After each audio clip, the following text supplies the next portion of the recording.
Hello everyone. इस संसार में जहां भी देखो हमें अन्याय दिखता है और जब भी हमारे साथ कोई अपमान, बुरा व्यवहार, छल कपट या धोखा देता है तो हमें यह भी अन्याय लगता है। इसीलिए किसी को माफ करना मुश्किल होता है, चाहे कॉन्शियसली हमने माफ करने का दावा किया हो। हमारे जीवन के सारे अनुभवों की रिकॉर्डिंग्स हमारे चित्त में होती है, विशेषकर जब इमोशंस इंटेंस हो।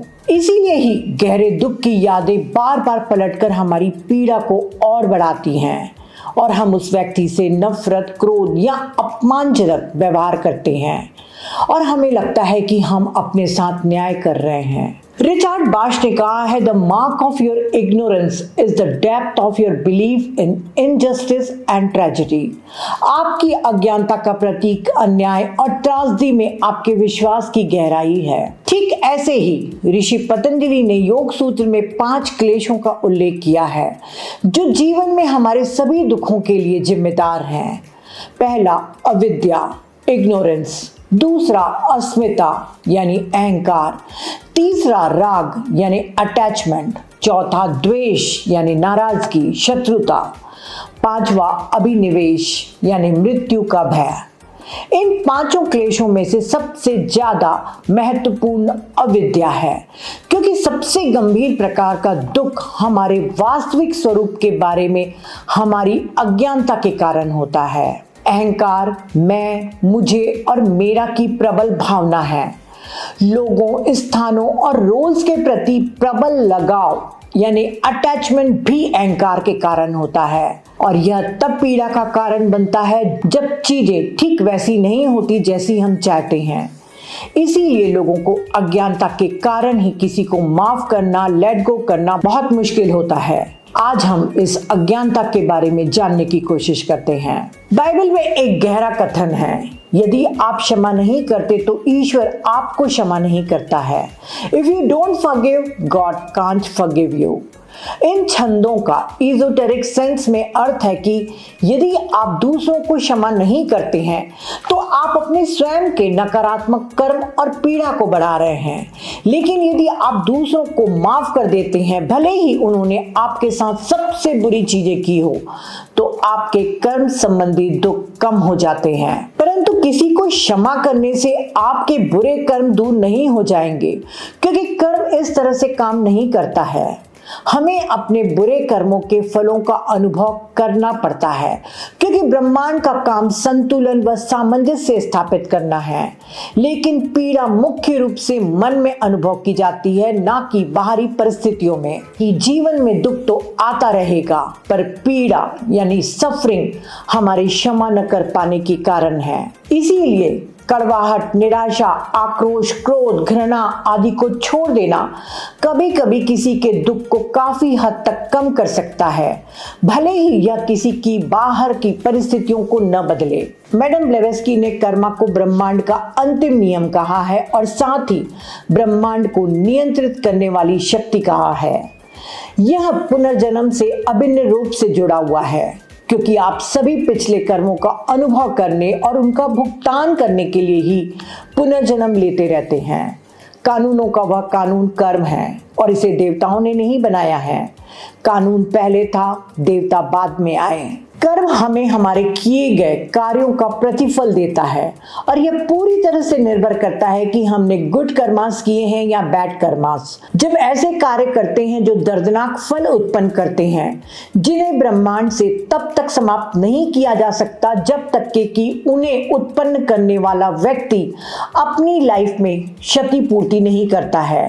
वे पुनर्जन्म लेने वाली सोल का अनुसरण करेंगे जब तक कि सामंजस्य पूरी तरह से पुनर्स्थापित नहीं हो जाता है। यह वास्तव में एक लाभकारी कानून है, क्योंकि यह केवल तभी दंडक बनता है जब हम स्वयं को नासमझ विचारों, नासमझ शब्दों, नासमझ कार्यों के माध्यम से दंडित कर रहे हैं। हमें अपने पापों के लिए दंडित नहीं किया जाता है, हमें अपने पापों से दंडित किया जाता है, यानी हमारे कुकर्मों, हमारी त्रुटियों और हमारी मूर्खतापूर्ण चॉइसेस से। क्षमा करना तब बहुत आसान हो जाता है जब हम ये समझ जाते हैं कि चाहे कोई भी व्यक्ति हमारे दुख में सहायक क्यों न हो, वह दुख हम पर इसलिए आया है जो हमारे लिए नियत था, किसी और ने नहीं बल्कि हमने स्वयं ही बनाया है। किसी भगवान या शैतान ने नहीं, किसी अंधे संयोग या दुर्भाग्य ने नहीं, बल्कि cause and effect, action and reaction, sequence and consequences, sowing and reaping के द्वारा सामने आया है। कर्म न केवल हमारे शरीर पर बल्कि हमारे अस्तित्व के सभी एथरिक, एस्ट्रल और मेंटल पहलुओं पर भी लागू होता है। आत्मा और बुद्धि हमारे दो सर्वोच्च सिद्धांत हैं।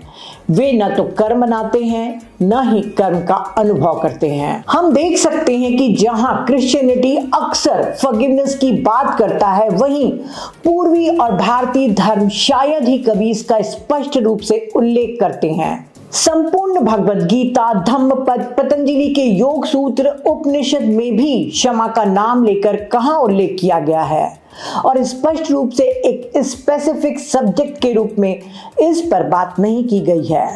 लेकिन इसका कारण संभवतः यह तथ्य है कि भारतीय धर्मों और परंपराओं में कर्म के नियम को जीवन में हमारे साथ होने वाली हर चीज के लिए सच्चा आधार माना जाता है। हम स्वाभाविक रूप से और ऑटोमेटिकली उन लोगों को माफ कर देते हैं जो हमारे साथ गलत करते हैं, बिना इसके बारे में सोचे भी।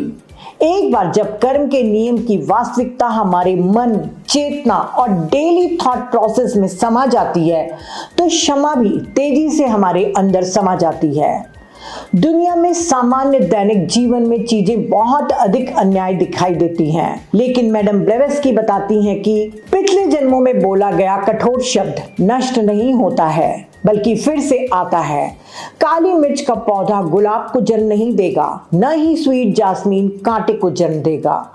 जीवन की महान यात्रा में प्रत्येक घंटे बोए गए कॉजेस प्रत्येक इफेक्ट की फसल लाते हैं, क्योंकि दुनिया पर कठोर नियम शासन करता है।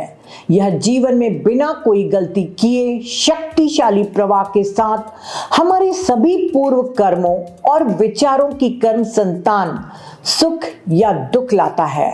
और फिर रॉबर्ट क्रॉसबी ने भी कहा है कि कोई अन्याय नहीं है। हम जिसे प्रत्यक्ष अन्याय मानते हैं वह इसलिए है क्योंकि हम उन कारणों को नहीं देखते हैं जिनके कारण वर्तमान में बुरे परिणाम उत्पन्न हुए हैं। यदि हमें अपने वास्तविक स्वरूप और कर्म के नियम का ज्ञान नहीं है, तो यह भावना केवल यही हो सकती है कि हमारे साथ अन्याय हुआ है और हम घृणा और आक्रोश को पालते हैं। इन बातों को समझने में जो बाधा हमें आती है वह मुख्य रूप से यह है कि हम नहीं जानते कि हम यहाँ किस लिए हैं। हम चीजों को वन लाइफ बेसिस यानी एक जीवन के आधार पर देखते हैं और इस जीवन में खुद हम कल्पना कर लेते हैं कि यह कुछ ऐसा है जिससे हमारा कोई लेना देना नहीं है।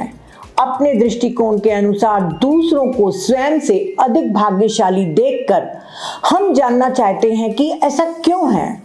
हम मान लेते हैं कि हमारे साथ अन्याय हो रहा है। यदि कर्म रिस्पॉन्सिबिलिटी का सिद्धांत है तो पुनर्जन्म आशा का सिद्धांत है। दोनों एक साथ चलते हैं। ऑकल्ट टीचिंग के अनुसार हम पृथ्वी पर इसलिए यहाँ हैं। हम अपने गुणों के कारण यहाँ नहीं हैं, बल्कि हम अपने दोषों यानी डिफेक्ट्स के कारण यहाँ हैं। पर्सनालिटी वास्तव में अपनी गलतियों को मेहनत करके चुकाने के लिए है। यदि हम यह नहीं सीखते कि जीवन का उद्देश्य क्या है और काम नहीं करते, तो हम समायोजन के लिए और अधिक डिफेक्ट्स पैदा कर रहे हैं और अपने लिए और अधिक परेशानी पैदा कर रहे हैं। विलियम क्यू जज बताते हैं कि थियोसॉफी संयोग शब्द को यानी कोइंसिडेंस को अपनी शब्दावली से बाहर निकाल देता है और हर परिस्थिति में कर्म कानून के शासन की सराहना करता है। जब हम फिर से आते हैं तो हम किसी और का शरीर नहीं लेते, न ही किसी और के कर्म, बल्कि एक एक्टर की तरह होते हैं जो कई भूमिकाएं निभाता है। अंदर से वही एक्टर, हालांकि हर एक नाटक में वेशभूषा और संवाद अलग अलग होते हैं। इसीलिए यह अन्यायपूर्ण होने के बजाय पूर्ण न्याय है। सही ढंग से समझा जाए तो पुनर्जन्म कर्म के अपने साथी सिद्धांत के साथ यह दर्शाता है कि प्रकृति की पूरी योजना कितनी पूरी तरह से न्यायपूर्ण है। यह दुनिया के दुख और पीड़ा के पीछे के कारण को समझाता है और प्रकृति पर अन्याय का आरोप लगाने की कोई गुंजाइश नहीं छोड़ता, वरना लोग यह नहीं समझ पाएंगे कि क्यों उन्हें सही काम करना चाहिए। इन सब बातों को ध्यान में रखते हुए क्या इसका मतलब यह है कि जब कोई हमारे साथ गलत करता है या हमें नुकसान पहुंचाता है तो हमें इसके बारे में कुछ नहीं करना चाहिए, बल्कि बस चुपचाप बैठकर इसे स्वीकार कर लेना चाहिए? यह स्पष्ट रूप से इस बात पर निर्भर करता है कि यह क्या है। कुछ मामूली बात को अक्सर बिना किसी रिएक्शन के जाने दिया जा सकता है, लेकिन कोई अगर हमारे घर से चोरी करता है, अगर कोई हम पर फिजिकली अटैक करता है, अगर कोई बचपन में अभद्र व्यवहार करता है, या कोई मानसिक रूप से धौंस दिखाता है या बुरा व्यवहार करता है, या कोई हमें धमकाता है, तो ये गंभीर मामले हैं। और चूंकि इस धरती पर रहते हुए हमारा कर्तव्य समाज में सद्भाव और व्यवस्था को बनाए रखने और बढ़ाने में मदद करना है, और चूंकि हमें खुद का भी सम्मान करना चाहिए, न केवल अपने आंतरिक स्पिरिचुअल सेल्फ का यानी आत्मा का, बल्कि अपने आउटर सेल्फ यानी पर्सनालिटी का भी।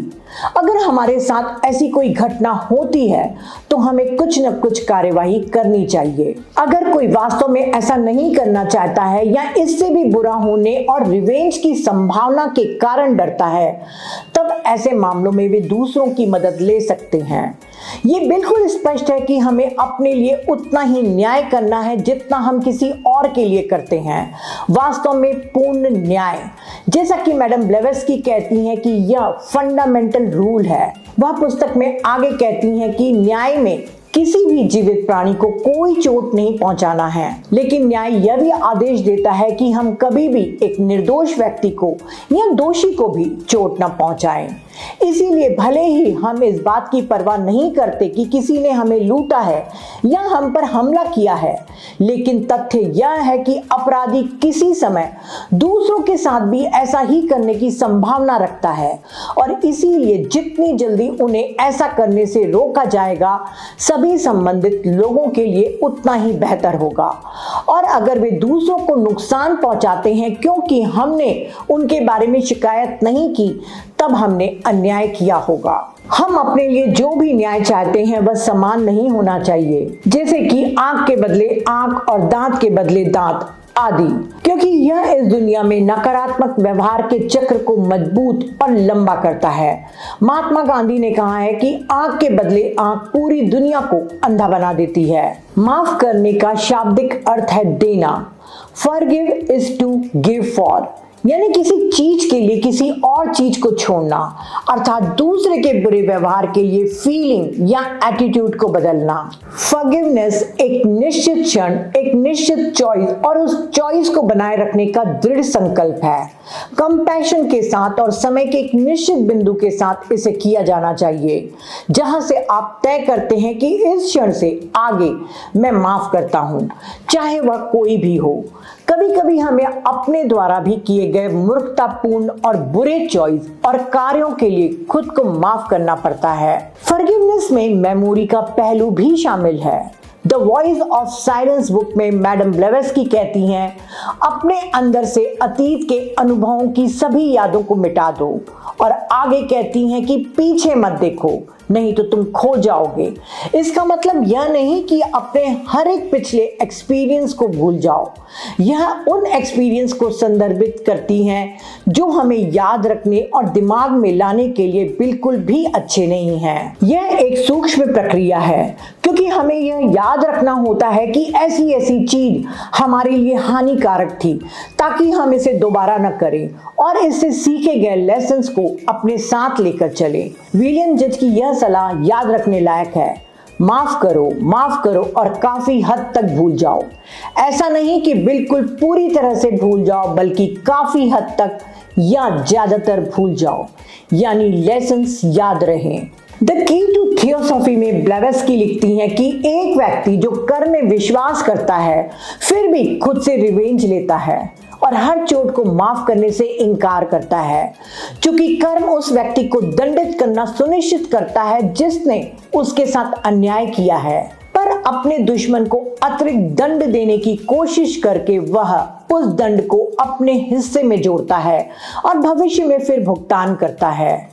अचूक नियम अगले जन्म में क्वालिटी को प्रभावित करते हैं और पिछले पर्सनालिटी में गुण और दोष का योग इसे निर्धारित करता है। Forgiveness is the best gift you can give yourself.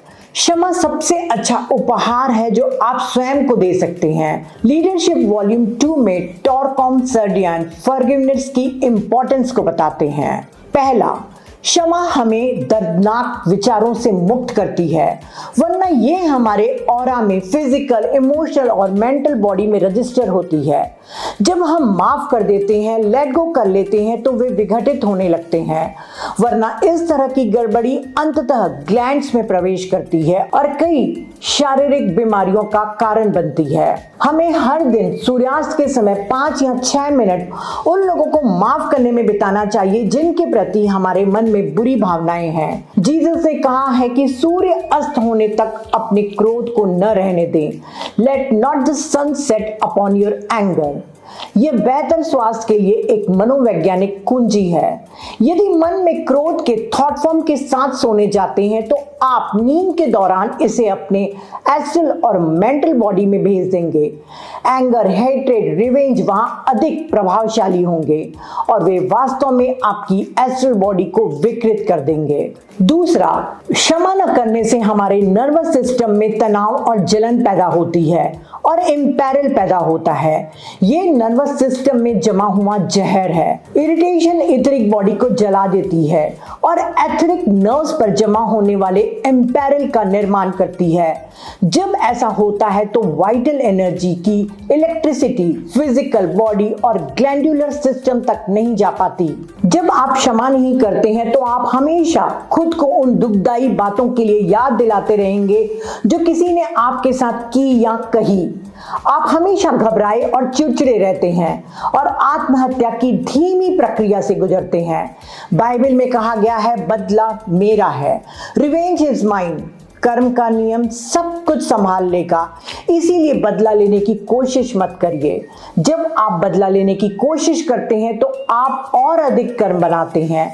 चीजों को लेट गो करके आप शांति महसूस कर सकते हैं। तीसरा, जब आप क्षमा नहीं करते हैं तो कुछ ग्लैंड्स ठीक से काम नहीं करती हैं। आपके शरीर का जो भी हिस्सा किसी खास विचार से जुड़ा होता है, आपके शरीर का वह हिस्सा पीड़ित होता है।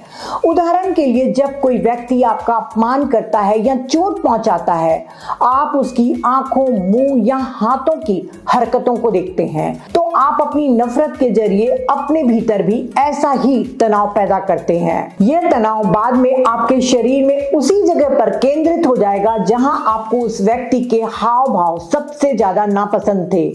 मान लीजिए आपको उसकी आंखों से सबसे ज्यादा नफरत है, तो आप उसकी आंखों के भावों से खुद को आइडेंटिफाइड कर लेंगे और यह आपकी आंखों के ऑरा में गड़बड़ी पैदा करेगा और वह आपकी आंखों को अस्थायी या स्थायी रूप से नुकसान पहुंचाएगा। एक ग्लैंड और एथरिक सेंटर आपके शरीर के हर हिस्से से जुड़े होते हैं। अगर आप उनसे प्यार, क्षमा और समझदारी से पेश आएंगे तो उनका आपके शरीर पर कोई असर नहीं होगा।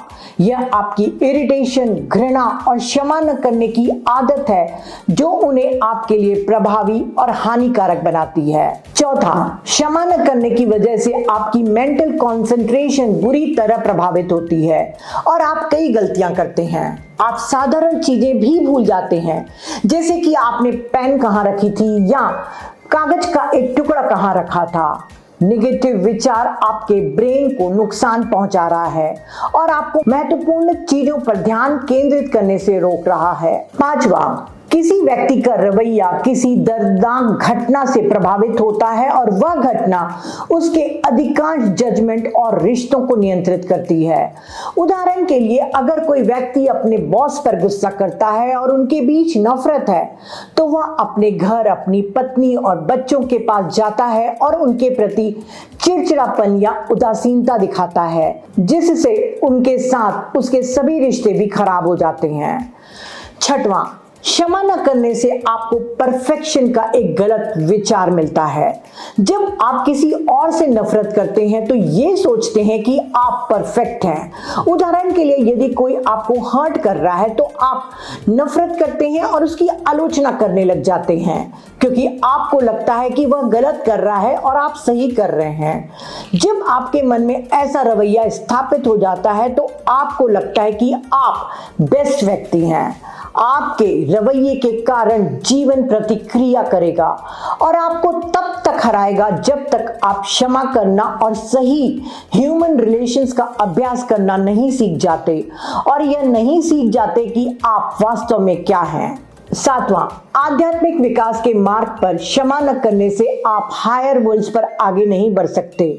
इज़ोटेरिक लिटरेचर में ऐसे लोगों के रिकॉर्ड्स हैं जो अपनी घृणा के कारण मृत्यु के बाद एस्ट्रल प्लेन से आगे प्रगति नहीं कर सके हैं। उन्हें क्षमा करने तक एस्ट्रल प्लेन पर कई हजारों वर्षों तक प्रतीक्षा करनी पड़ती है। यदि आप अपने रिवेंज हेट्रेड विचारों के साथ लोअर एस्ट्रल प्लेन में मृत्यु के बाद प्रवेश करते हैं तो आप वहां पर भी उन लोगों से बदला लेना चाहेंगे जिनसे आप नफरत करते हैं, लेकिन तब आप अपने लिए एक इल्यूजनरी वर्ल्ड बना रहे हैं। एस्ट्रल प्लेन पर आप जो कुछ भी सोचते हैं वह रियलिटी में बदल जाता है। आप किसी पर गोली चलाकर उसकी हत्या कर सकते हैं, फिर अगले दिन आप देखेंगे कि वह जीवित है। फिर आप चाकू लेते हैं और उसकी हत्या कर देते हैं, लेकिन अगले दिन वह फिर से वहां होता है। आप नाइटमेयर में रहते हैं। 8वां, क्षमा न करने की आदत आपके इश्यूज को वैसे ही देखने से रोकती है जैसे वे हैं। हो सकता है कि कोई आपकी गलती में सुधार लाना चाहता हो, पर आप सोचते हैं कि मैं आपको नहीं समझना चाहता, चाहे आप सही हो या गलत, मैं आपसे नफरत करता हूं या करती हूं। और इस तरह आप खुद को ज्ञान, जानकारी और अनुभव के स्रोत से दूर कर लेते हैं। 9वां, क्षमा न करने की आदत कर्म को जन्म देती है जो फिर कई गुना बढ़ जाती है और धागे की एक बड़ी उलझी हुई गेंद की तरह जटिल हो जाती है। आपकी नफरत और क्षमा न करने की आदत के कारण आप गलत तरीके से या अपमानजनक तरीके से बोलते, सोचते और महसूस करते हैं। कई लोगों के लिए उनकी सोच में यानी कॉन्शियसली क्षमा करना आसान है, लेकिन इमोशनली माफ करना इतना आसान नहीं होता। हम इमोशनल लेवल पर क्षमा करना कैसे सीख सकते हैं? जब आप इमेजिनेशन के साथ काम करना शुरू करते हैं तो इमोशनल फॉरगिवनेस करना बहुत आसान होता है। इमेजिनेशन एस्ट्रल बॉडी पर काम करती है और उसे साफ करती है। किसी के प्रति घृणा हो तो उस तस्वीर को मिटाया जा सकता है। टॉरकॉम अपने अनुभव बताते हुए कहते हैं कि मैं एक व्यक्ति को नापसंद करता था और मुझे इसका कारण नहीं मिल पा रहा था, इसीलिए मैंने अपने इमेजिनेशन का उपयोग नाटकीय ढंग से कल्पना करने के लिए किया कि वह मेरे लिए एक बड़ा गिफ्ट ला रहा है या मुझे किसी खतरे से बचा रहा है। जब मेरी कल्पना बहुत ही ज्वलंत और इमोशनल हो गई तो हेट्रेड की पिछली तस्वीर अचानक पिघल गई। कभी कभी आपका लॉजिक आपको बताता है कि कुछ करना सही है या कुछ नहीं करना। अपनी कल्पना से सावधान रहें। कल्पना यानी इमेजिनेशन एक महत्वपूर्ण टूल है जो इमोशनल बॉडी में बहुत सारे घावों को ठीक कर सकता है या आपके रिश्तों को भी खराब कर सकता है अगर इसका नकारात्मक उपयोग किया जाए। इसीलिए किसी के लिए भी बुरी सोच की कल्पना भी नहीं करना चाहिए। तो फ्रेंड्स, जीवन में प्रत्येक परिस्थिति या व्यक्तियों द्वारा दिए गए दुख के पीछे के लेसन्स को समझने की कोशिश करना चाहिए। इसमें मेडिटेशन बेस्ट टूल है जो आप में अवेयरनेस, एम्पैथी और कंपैशन को बढ़ाता है और दुखों को हील करता है। तब अंदर से स्वाभाविक रूप से क्षमा निकलती है। किसी ने जीसस से पूछा कि कोई व्यक्ति बार बार गलती करता है तो मैं उसे कितनी बार माफ करूं? तो जीसस ने कहा 7 टाइम्स। वह व्यक्ति फिर पूछता है कि यदि उसके बाद भी वो नहीं सुधरता, तब जीसस कहते हैं 77 टाइम्स। फिर से वह व्यक्ति पूछता है कि यदि फिर भी वो न सुधरे, तब जीसस कहते हैं 777 टाइम्स। तो फ्रेंड्स, जीसस का अर्थ नंबर से नहीं था। उनका कहना था कि कोई भी व्यक्ति कितनी बार भी गलती करते रहे, हमें हमेशा माफ करना चाहिए, क्योंकि फॉरगिवनेस हम दूसरों के लिए नहीं, अपने स्वयं के हित के लिए करते हैं। और फॉरगिवनेस वन टाइम यानी एक बार का काम नहीं है, जीवन में इसका अभ्यास हमेशा जारी रखना चाहिए। माफ करते जाइए और शांति में रहिए। Thank you.